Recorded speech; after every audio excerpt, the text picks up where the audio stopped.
Salut! Deuxième semaine. Cette semaine, on va travailler ce qu'on appelle la ligne du temps. Mais on va travailler sur deux lignes du temps différentes. On va travailler sur la ligne du temps de l'entraînement et la ligne du temps de la nourriture. C'est bien important quand on travaille l'entraînement, je reviens finalement à la pyramide. En haut, on a le mindset ou l'état d'esprit.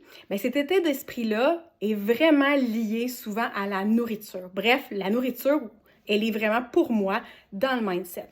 La conscience corporelle, bien ça, c'est un peu les grands groupes musculaires qui doivent travailler. Puis après, final, on a le troisième point de la pyramide qui est l'entraînement.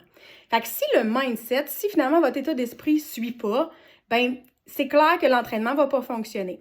Si votre conscience corporelle n'est pas bonne, bien, vous allez commencer à vous entraîner et vous allez vous blesser.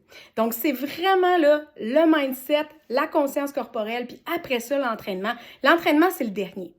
Donc, pour s'assurer que tout est bien placé, bien, on va travailler votre mindset en nutrition, puis on va travailler un peu votre entraînement.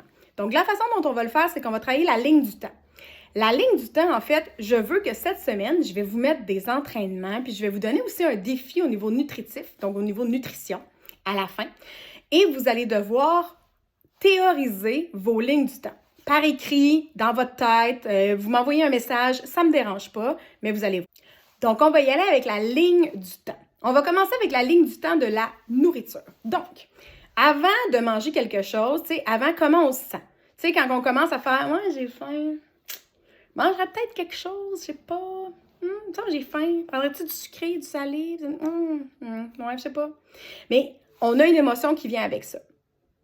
Donc, avant, comment on se sent? Après ça, quand vous prenez la décision de dire « Moi, on va me chercher les chips. » Ou « Ah, on va goût manger du chocolat. » C'est quoi le moment? Puis souvent, on n'est même pas conscient de quand on prend la décision ou des émotions qui sont véhiculées. Parce que c'est clair que quand on prend la décision de faire quelque chose de positif, qu'on a le goût, on a une petite dopamine là, qui vient nous rendre heureux. Là, donc, on dit « Yeah, manger des chips, oh, c'est bon! » Donc, on a un sentiment. Mais il faut l'identifier, il faut le savoir. Donc, qu'est-ce qui arrive quand on prend la décision de le faire?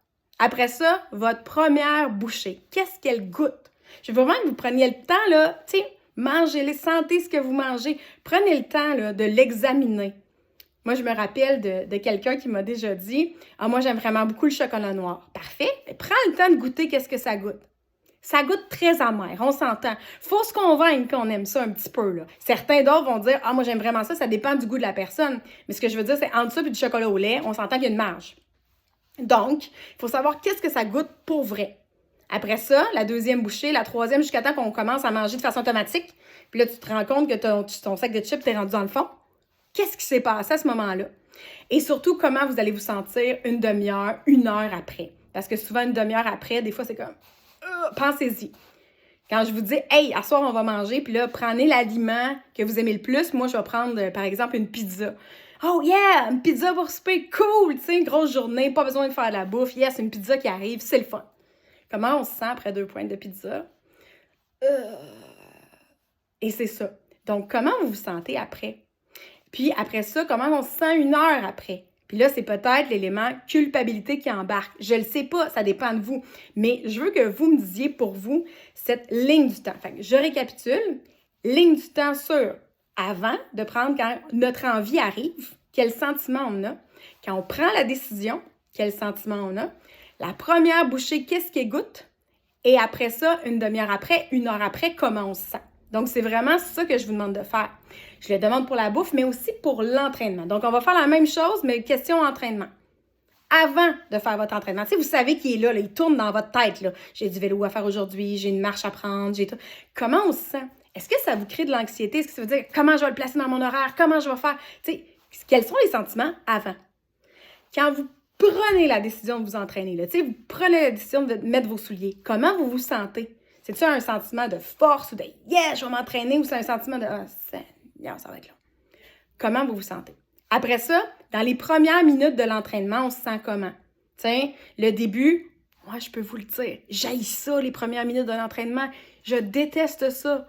Après ça, les hormones font en sorte que j'aime ça, mais au début, j'ai jamais aimé ça. Fait que vous, comment vous vous sentez? Et comment on se sent? Après l'entraînement, une demi-heure après, une heure après, comment on se sent? Donc, c'est un peu ces deux lignes du temps, c'est les mêmes. Puis ce que je veux tranquillement, c'est que vous preniez le temps cette semaine de faire tout ça. Je le sais que c'est plus long, c'est pour ça que les entraînements vont être plus courts. Puis je sais que là, en ce moment, vous avez faim, vous êtes Marie-Ève, c'est 2e semaine, là, je peux-tu m'entraîner comme du monde?